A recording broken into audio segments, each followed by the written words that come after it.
ঢাকা থেকে দীর্ঘ 2 বছর পর আবারও বরিশাল ঢাকা থেকে বরিশালের উদ্দেশ্যে রওনা করলো এমবি পারাবত 10। নৌযানটি দীর্ঘ 2 বছর সার্ভিসের বাইরে ছিল।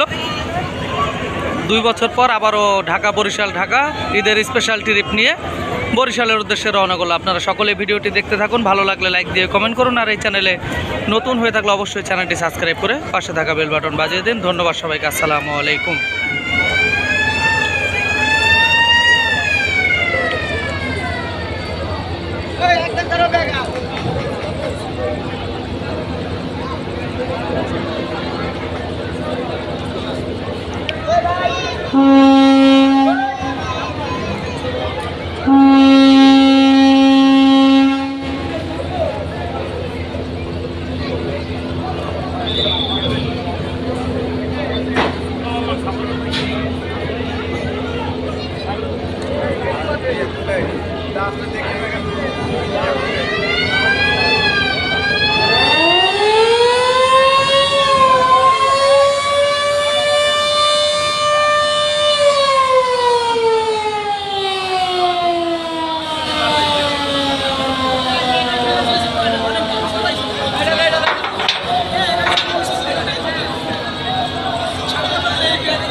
সারা